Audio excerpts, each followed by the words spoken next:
저는 오늘 말씀을 참 오늘 감사가 됐어요. 제가 데살로니가전서 5장을 통해서 말씀을 준비했는데 이렇게 또 오늘 주보에 데살로니가전서 5장 1절, 2절이 딱 이렇게 실려 있어서 이렇게 성령님이 이렇게 같이 통하게 하는구나 그런 것을 느꼈습니다. 저는 오늘 주제를 우리의 삶의 모습에서 하나님의 뜻이 이루어지고 있는가라는 그런 주제로 오늘 말씀을 전하고자 합니다. 먼저 데살로니가전서 5장 1절부터 8절까지 또 11절부터 26절까지 같이 읽기를 원합니다. 데살로니가전서 5장 1절입니다.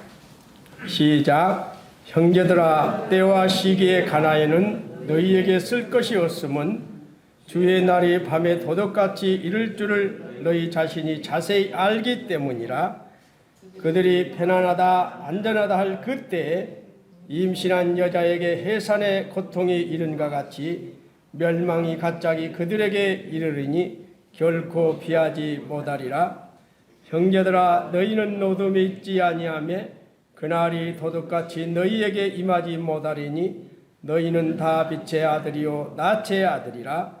우리가 밤이나 어두움 속에 그러므로 우리는 다른 이들과 같이 자지 말고 오직 깨어 정신을 차릴지라. 자는 자들은 밤에 자고 취하는 자들은 밤에 취하되 우리는 낮에 속하였으니 정신을 차리고 믿음과 사랑의 호신경을 붙이고 구원의 소망의 투구를 쓰자.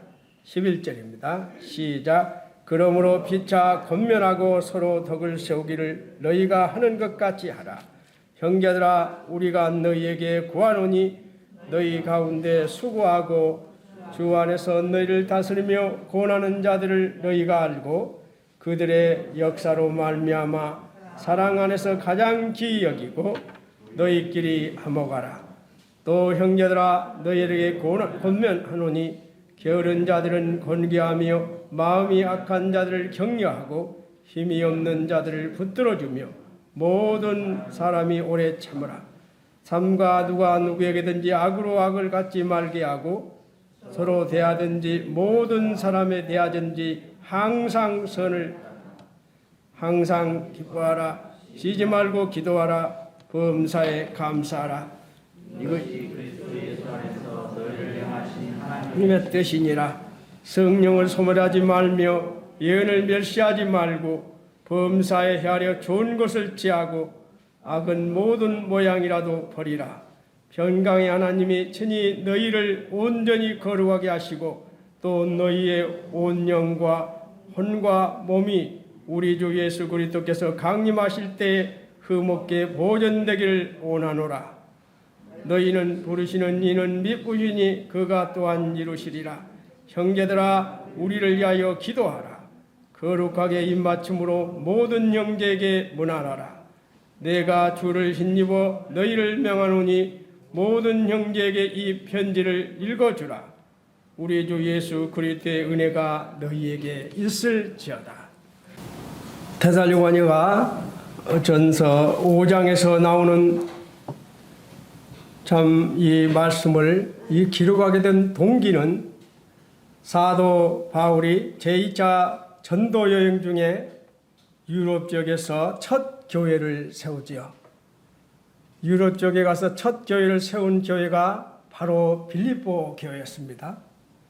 그래서 빌립보 교회에서 이제 전도하고 나중에 다시 데살로니가로 옮겨서 거기에서 다시 두 번째 교회 데살로니가 교회를 세우지요.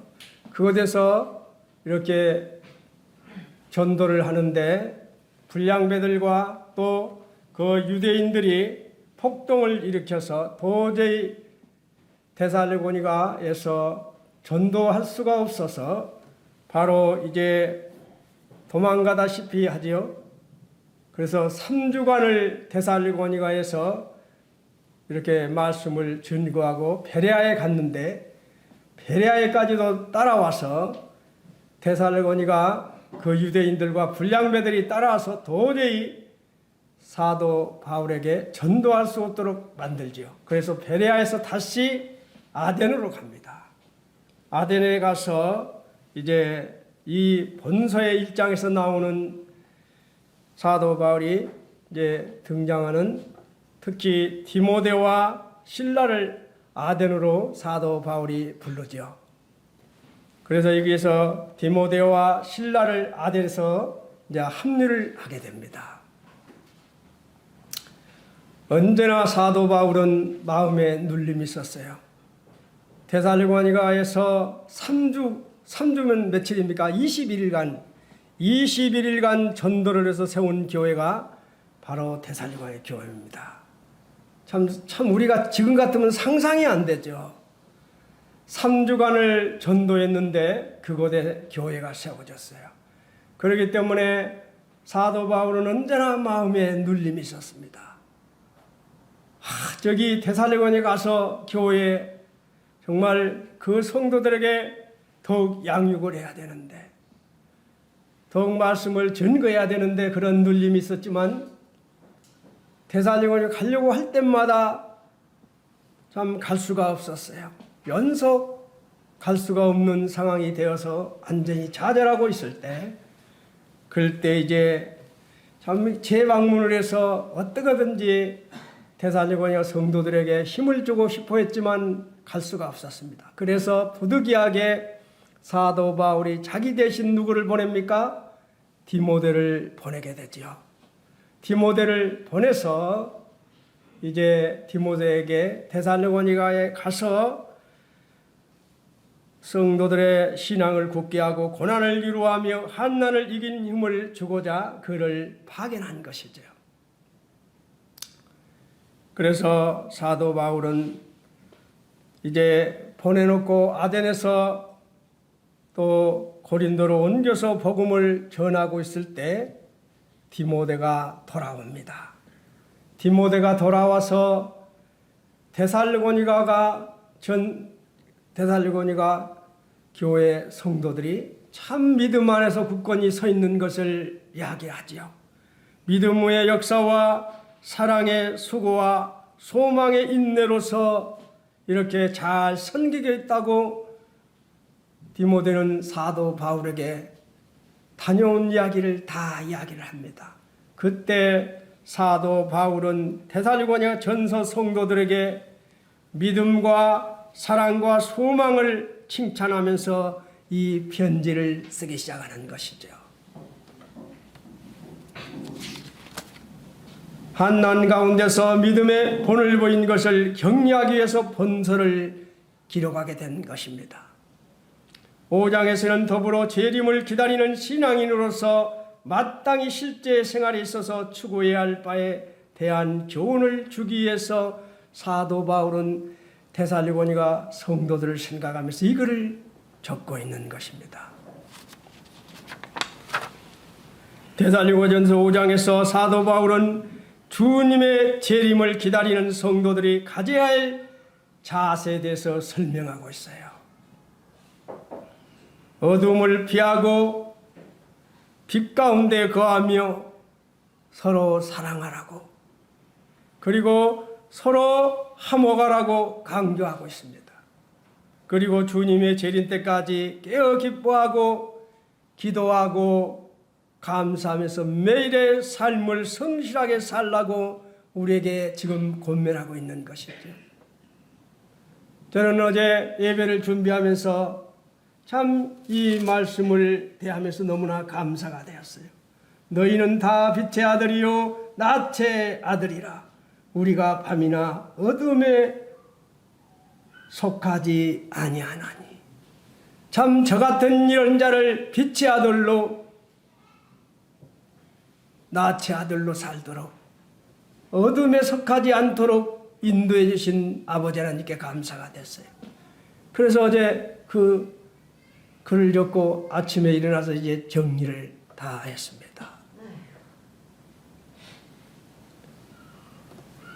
고린도 데살로니가전서 5장은 우리에게 이런 교훈을 주기 위해서 사도 바울이 적은 거예요. 사도 바울은 빌립보에서 전도하고 또 데살로니가에서 전도하다가 쫓겨가서 베레아에서 또 갔는데 또 거기서 전도하다 쫓겨가서 아덴으로 가서 아덴에서 또 고린도 가서 참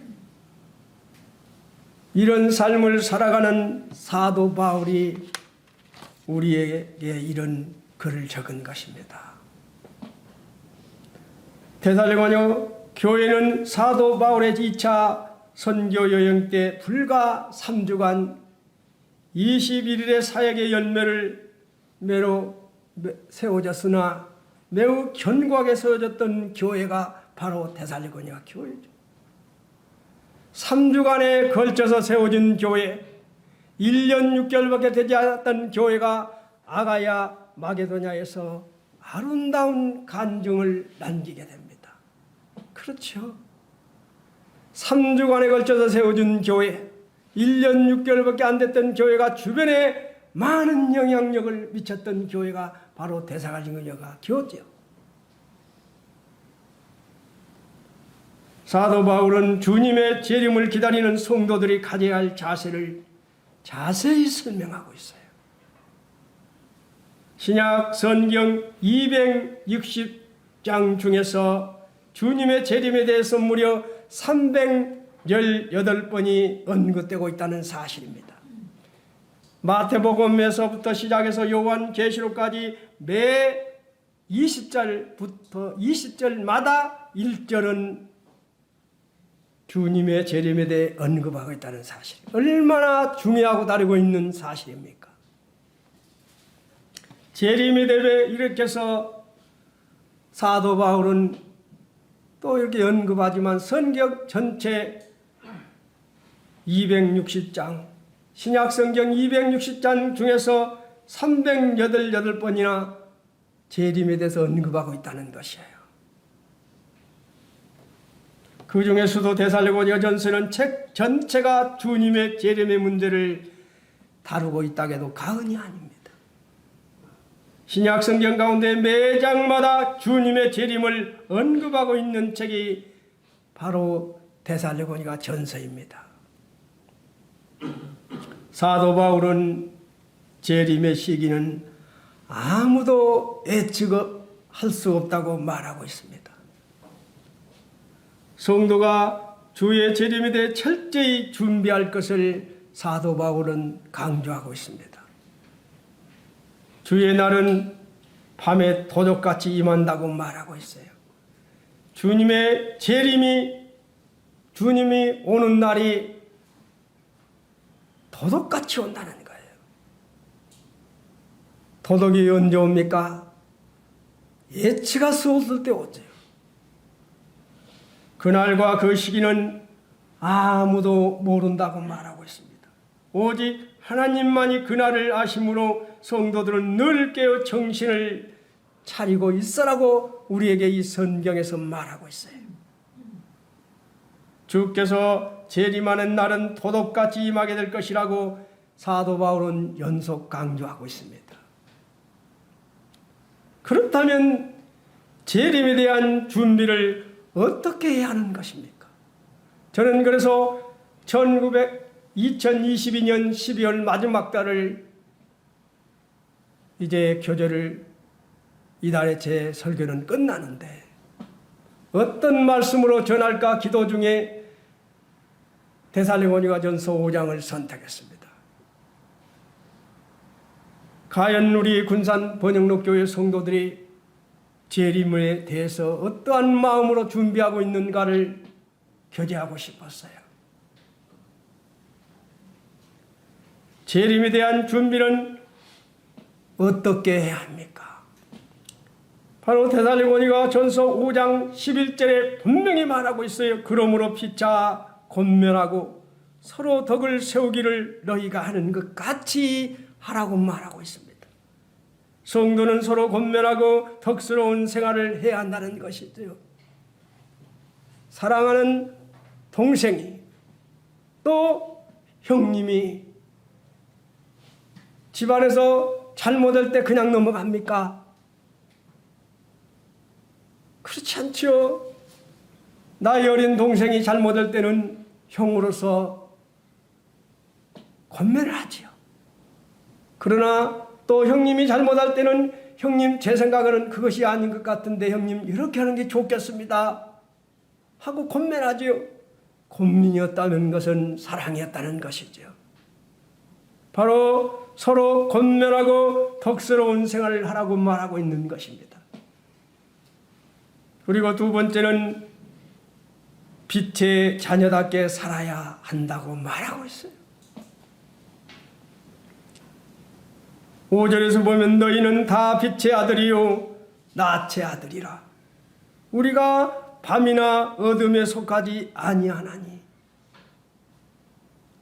그리고 로마서 5장 12절에는 밤이 깊고 낯이 가까웠으니 그러므로 우리가 어둠의 일을 벗고 빛의 갑옷을 입자. 빛의 자녀답게 살라는 것입니다. 주님을 영접하고 순간 변해서 사는 사람들을 제가 소개하고자 합니다. 정말 생명이 들어오면 생명책에 기록되면 사람이 180도 바뀐다는 거예요. 빛의 자녀답게 살아간다는 것입니다. 우리의 삶이 이렇게 빛 가운데 살지 못하는 것은 한번 자신에게 점검해보는 그런 시간이 되기를 바랍니다. 대구에서 전번에 한번 말씀드렸어요. 대구 전규만 장로님은 풀장수 하던 사람입니다. 그 사람은 풀장수, 지금 우리 애들은 잘 모를 거예요. 옛날에는 창문을 이렇게 창호지를 바르기 때문에 풀장수가 많았어요. 지금은 유리창을 달기 때문에 그런 장수가 없어졌지만 풀장수에 와야 돈을 얼마 벌겠습니까? 풀장수에서 돈이 벌리면 그걸로 생활하는 게 아니라 돈이 벌리면 가서 술을 먹고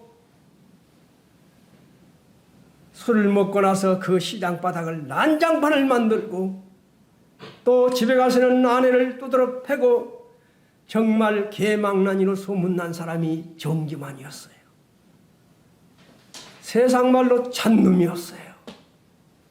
사람들이 상대를 하는 사람이었습니다. 이런 사람이 아내의 소개를 통해서 김욱두 목사님을 만나게 되지요. 그의 말씀을 듣고 이 사람이 변화되어서 주님을 영접한 후에 어떻게 변합니까? 그렇게 좋아하던 술을 끊고 풀장수하면서 한쪽에다는 헌금통을 하나 만들어 놓고 100원 팔면 10원은 그 자리에서 띄어서 통을 놓고 그런 삶을 살아가기 시작합니다. 이 사람이 너무나 바뀌어버리니까 이 시장바닥에 소문이 난 거예요. 전기만이가 너무 예수님을 믿더니만 달라졌다고. 그러니까 자기 친한 친구가 한약방 하던 친구가 그 정기만 씨에게 한약을 팔아라. 그래서 잘 알지도 못하는데 한약을 어떻게 팔아라고 해서 그렇게 팔기 시작하죠. 그런데 정기만이는 어떻게 합니까? 이 약봉지를 정성스럽게 해서 한 봉 한 봉마다 간절히 기도를 하는 것입니다. 이 약을 가져가는 사람이 꼭 병이 낫게 해달라고. 얼마나 간절히 기도했든지 이 집에서 가져갔던 사람은 다 병이 낫는 거예요. 이 소문이 나다 보니까 이제 줄을 서는 거예요. 새벽부터 줄을 서는 거예요. 그 많은 한약방이 있는데 정규만 씨 한약방만 줄을 서는 겁니다. 그래서 이분이 돈을 엄청나게 벌어요. 그렇게 돈을 벌어서 이분은 자기를 위해서 쓰지 않는다는 것입니다. 그 주변에 50개 내지 60개 교회, 어려운 교회를 생색내지 않고 모르게 도와준다는 거예요. 가난한 자를 모르게 도와주고 그렇게 도와주다가 그분이 하는 고백이 이런 고백입니다. 나는 저기 앉아서 풀장수하던 술주정뱅이 전규만입니다. 내가 이렇게 된 것은 다 하나님의 은혜입니다. 갚을 수 있도록 나에게 들려주세요.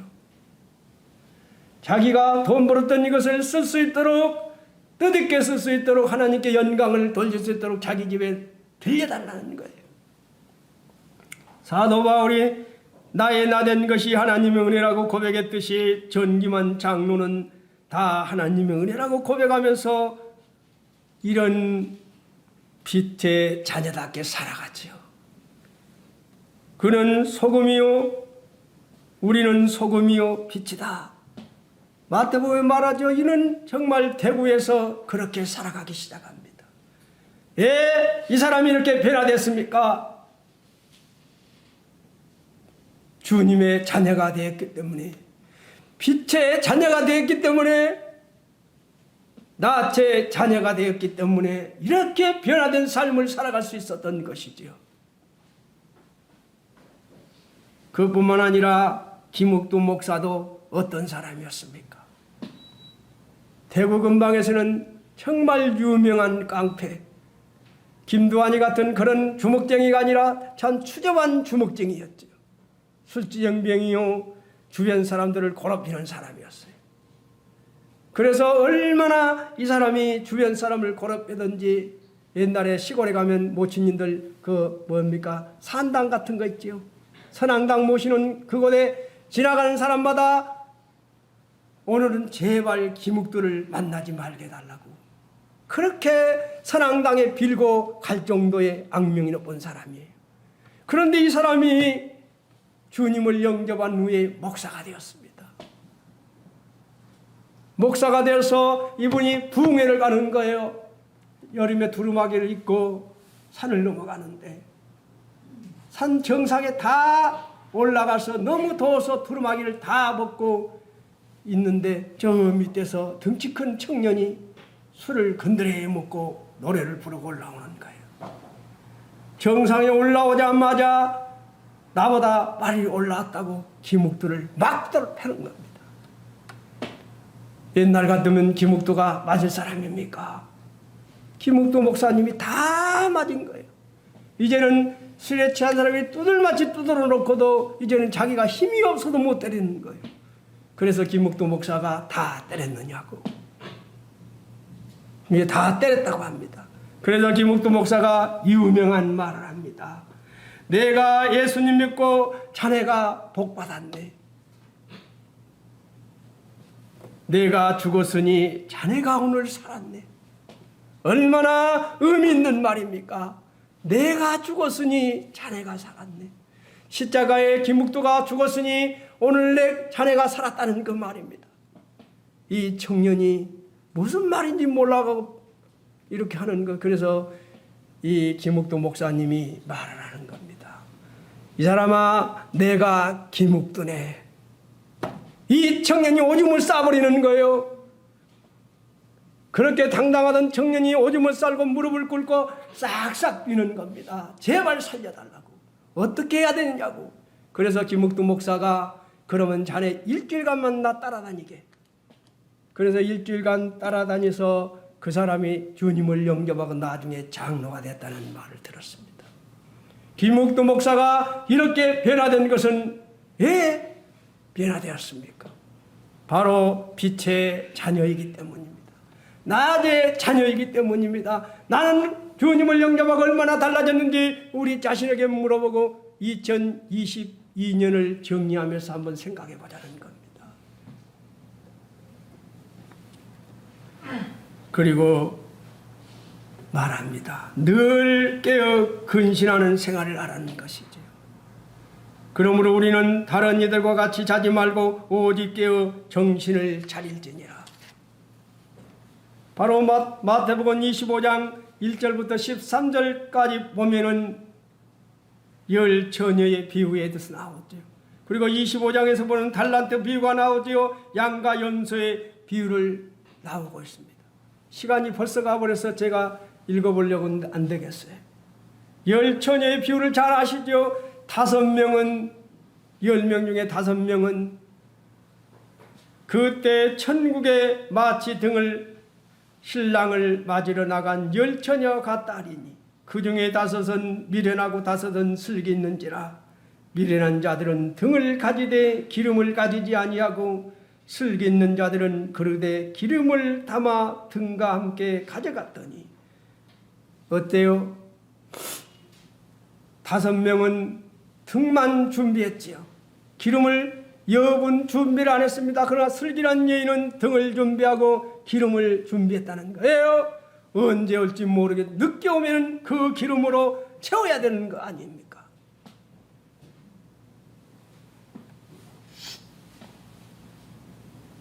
특별히 말세를 살아가는 성도들에게 그리스도의 재림을 예비하는 말씀은 우리에게 많은 교훈을 주는 것이지요. 3가지 비유를 통해서 가르쳐주고 있습니다. 10처녀의 비유를 통해서, 달란트 비유를 통해서, 염소와 양과 염소의 비유를 통해서. 우리 성도님들이 다 수준이 그 정도는 되기 때문에 설명을 하지 않겠습니다. 10처녀의 비유를 잘 아실 겁니다. 달란트 비유를 잘 아실 것입니다. 양과 염소의 비유를 통해서 그리스도의 재림과 심판의 임박성을 강조하면서 항상 깨어있을 것을 우리에게 교훈하고 있는 것이죠. 10처녀의 비유는 하나님 나라에 관한 것입니다. 신랑을 기다리는 10처녀를 통해서 깨어있는 자와 자는 자를 대조시킴으로써 성도들로 하여금 깨어있을 것을 교훈하고 있는 것이죠. 신부된 교회가 신랑 되신 예수님에게 대해서 정죄를 지켜야 하기 때문입니다. 신부는 신랑을 기다리며 단장하듯 교회의 유일한 소망은 예수 그리스도의 재림이기 때문이죠. 10처녀의 비유는 주님의 재림을 준비하라는 것입니다. 10처녀 중에서 5처녀는 슬기로운 처녀는 기름을 준비하고 등을 준비하고 기름을 준비했다는 거예요. 늦게 오면 그 기름을 쓰기 위해서. 그러나 미련한 여인은 등만 가지고 나왔다는 것입니다. 세상 일에 취하여 생활해서는 안 된다고 우리에게 말하고 있지요. 자는 자들은 밤에 자고 취하는 자들은 밤에 취하되 7절에서 말하고 있습니다. 에베소서 5장 15절 16절에서 보면 너희가 이렇게 행할지니 자세히 주의하여 지혜 없는 자같이 하지 말고 오직 지혜 있는 자같이 하여 세월을 아끼라. 때가 악하니라고 말하고 있죠. 세상 일에 취하여 생활해서는 안 된다는 것입니다. 믿음과 사랑과 구원의 소망으로 무장을 하라고 성경 말씀에 8절에서 말하고 있어요. 우리는 낮에 서가했으니 정신을 차리고 믿음과 사랑의 호신경을 붙이고 구원의 소망의 투구를 쓰자. 그날과 그 시기는 아무도 모릅니다. 그러므로 우리는 항상 재림에 대한 준비를 갖추고 살다가 막상 그날이 이르면 주님을 기쁘게 맞이할 수 있어야 하는 것이지요. 그래서 우리는 빛의 아들로 살아야 하는 것이지요. 낯의 아들로 살다가 주님의 부름을 받을 때 우리는 올라가야 하는 것이지요. 호련히 순식간에 변하니 내가 1m 75예요. 근데 지금 제 보면 좀 키가 적어졌어요. 어떨 때는 74kg, 73kg 나갑니다. 이것이 이 몸무게 나가는 사람이 어떻게 호련히 순식간에 변할지는 나도 모릅니다. 그러나 아버지 하나님은 우리에게 매미를 통해서 보여주셨습니다. 뒤엄에서 모친님 뒤엄에서 더 이렇게 꿈틀꿈틀하는 군뱅이가 나중에 나무에 붙어서 아름다운 노래를 부르지요. 그것이 바로 매미지요. 그 군뱅이가 어떻게 매미가 된다고 믿을 수 있습니까? 때가 되니 매미가 되더라는 거예요. 이 많은 누에가 자라서 뽕잎을 자라서 나중에 자라니 일부는 번데기가 되고 일부는 나방이 되지요. 이 많은 누에 있을 때 때가 되니 나방이 되더라는 거예요. 이제 때가 되면 주님이 우리를 부르실 것입니다. 공중 재림에는 우리는 순식간에 호련히 순식간에 변해 올라갈 것입니다. 공중 재림할 때 우리는 올라갈 것입니다. 그때 우리가 부끄럼 없이 맞이하자는 거예요. 주의 재림은 성도가 합당한 자세를 가지고 생활하게 하는 자극제가 되는 것이죠. 주님의 이러한 재림, 데살로니가 5장을 통해서 이렇게 사도 바울이 말하고 있는 것을 통해서 우리가 자극제가 되지 않는다면 나의 구원은 의심해 봐야 하는 것이죠. 그러므로 우리는 다른 이들과 같이 자지 말고 오직 깨어 정신을 차릴지니라. 주를 향하여 이 소망을 가진 자마다 그의 깨끗하심과 같이 자기를 깨끗하게 하느니라. 우리는 자기를 깨끗하게 할 의무가 있는 성도라는 것이에요. 주님이 우리를 공중 재림할 때 더러운 몸으로 맞이할 것입니까? 깨끗한 몸으로 우리는 맞이해야 되는 것이. 심지어 쪽제비를 보세요. 쪽제비, 그 쪽제비도 총으로 칼로 잡지 않습니다. 더러운 놈을 앞에 놔두고 사람들이 우에 몰고 가면 그 쪽제비가 탁 서버려요. 그 오물, 더러운 오물 앞에 서버립니다예요. 더러운 그 오물을 내 몸에 맞추지 않겠다는 거예요. 쪽제비도 그렇단 말입니다. 더러운 오물을 내 몸에 묻히지 않겠다고 딱 서서 사람들에게 잡힌단 말입니다. 그런데 하물며 구원받은 형제자매가 더러운 몸으로 살아야 되겠습니까? 우리 청년들에게 나는 고합니다. 정말 깨끗하게 살아야 하는 것이에요. 주님께서 짝지어주는 그자와 그때까지 정죄를 지키며 형제들은 정말 깨끗하게 살아야 하는 것이지요.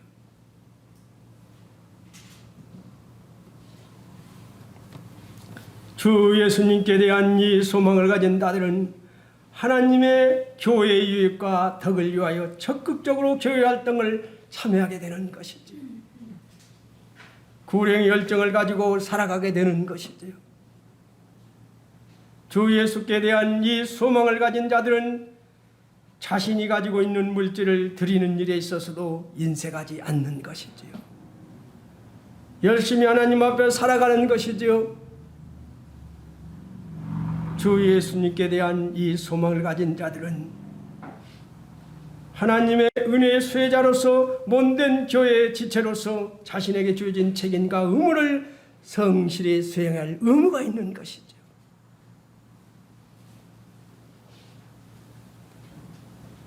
주 예수께 대한 이 소망을 가진 자들은 성도는 하나님의 뜻이 무엇인지를 깨달아 그의 뜻에 맞는 생활을 해야 하는 것이죠.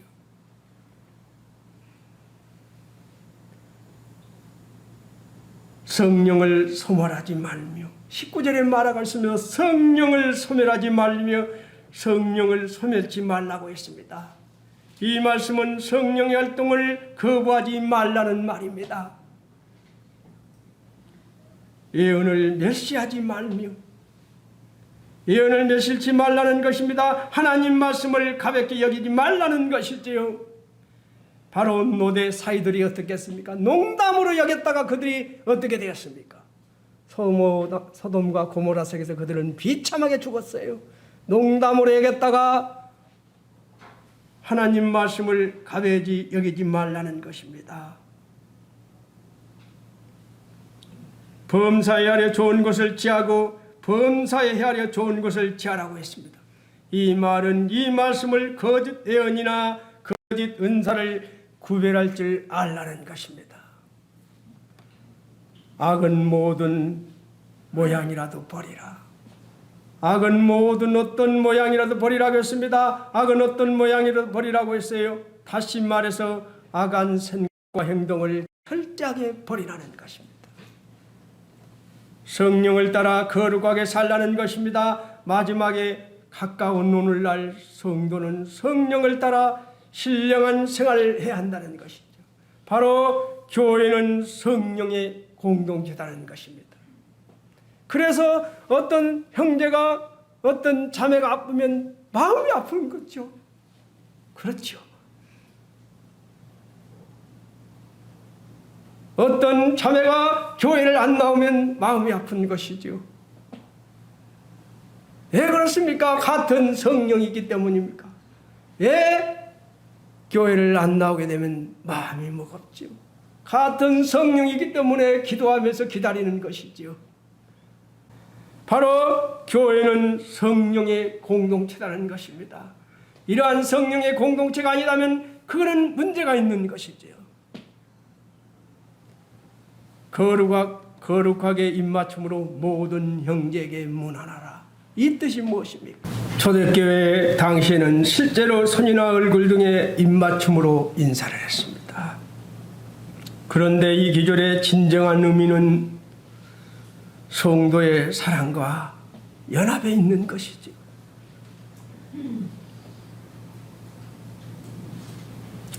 실제적인 입맞춤을 하라는 것으로 이야기보다는 서로 사랑하여 한 마음을 품고 서로를 위해 기도하라는 뜻으로 우리는 받아들여야 하는 것입니다. 신앙의 향상을 위한 성도의 3대 덕목이 무엇입니까? 바로 믿음과 소망과 사랑이지요. 그리고 신앙 향상을 위한 성도의 3대 실천 강목이 있지요. 무엇입니까? 그거는 바로 항상 기뻐하라, 쉬지 말고 기도하라, 범사에 감사하라. 기쁨과 기도와 감사인 것이죠. 주의 재림을 바라보는 성도의 자신은 믿음으로 기다려야 하는 것입니다. 깨어 준비하는 것입니다. 주의 재림은 반드시 도래합니다. 반드시 도래합니다. 우리는 언젠지는 모르지만 반드시 사람이 죽듯이 반드시 도래한다는 사실입니다. 도둑같이 온다는 사실입니다. 그날에는 주의 영광에 참여할 자와 저주 아래 있게 될 자가 확연히 구분되는 날이 올 거야, 옳고 말 것입니다.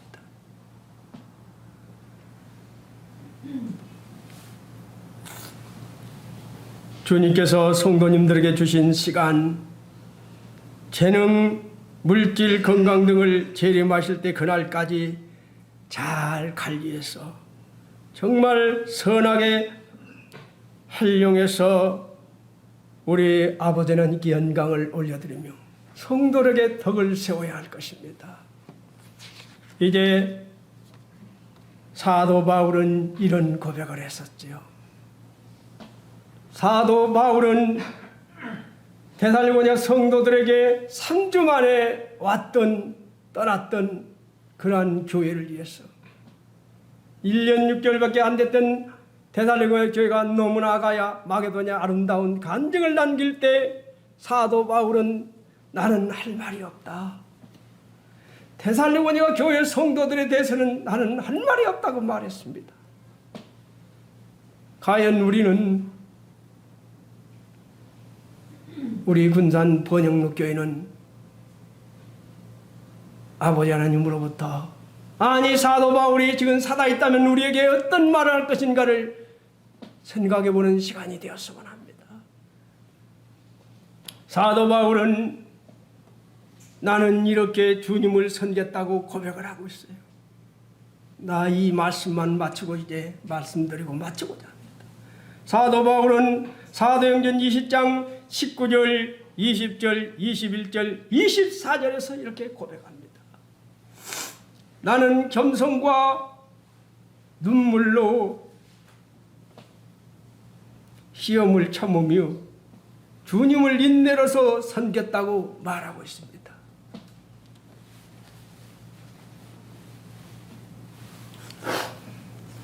나는 겸손과 눈물로 시험을 참으며 주님을 인내로 섬겼다고 고백하고 있습니다. 우리 군산 번영록교회 성도들은 어떻게 섬겼는지요? 나는 주님 앞에 꺼리낌 없이 충성스럽게 공적으로 섬겼다고 말하고 있어요. 사도행전 20절에서 나는 주님 앞에 꺼리낌 없이 충성스럽게 공적으로 섬겼다고 말을 하고 있습니다. 그리고 21절에서는 나는 유대인과 헬라인에게 하나님에 대한 회개와 주 예수 그리스도에 대한 믿음을 전하며 살았다고 고백하고 있습니다. 제가 이 설교를 하면서 내가 부끄러운 것이지요. 사도 바울은 나는 유대인과 헬라인에게 하나님에 대한 회개와 주 예수 그리스도에 대한 믿음을 전하며 살았다고 이렇게 고백하고 있는데 나는 어떻게 살았는가 생각을 너무나 부끄러운 것이죠. 24절에는 나는 앞으로 무슨 일을 당할는지 환란이 있든지 모르지만 주께 받은 사명과 복음 전거를 세상에서 가장 중요한 일이기에 죽는 것도 아무것도 아니라고 사도 바울은 고백하고 있습니다. 그렇게 살았던 사도 바울은, 우리 믿음의 선배인 사도 바울은 나는 오늘날까지 범사의 양심을 따라 하나님을 섬겨노라고 나를 본받으라고 말하고 있다는 거예요. 이러한 믿음의 선배 사도 바울은 이렇게 고백하면서 우리에게 데살로니가 5장을 통해서 재림을 기다리는 성도가 어떻게 살아야 될 것인지를 우리에게 권면하고 있는 것입니다. 이제 2022년을 정리하면서 정말 우리 주님이 재림한다면 나는 어떻게 갈 것인가 한번 생각해 봐야 하는 거예요. 세상은 갈대같이 흔들려도 세상은 꺼져가는 등불과 같이 어두우나 나의 주님은 영원한 빛이시니 주님 빛은 꺼지지 아니하리. 영원히 빛의 아들로 낫의 아들로 어둠에 속하지 아니하고 빛의 아들로 낫의 아들로 살아가자는 것입니다. 이상으로 마치겠습니다. 감사합니다.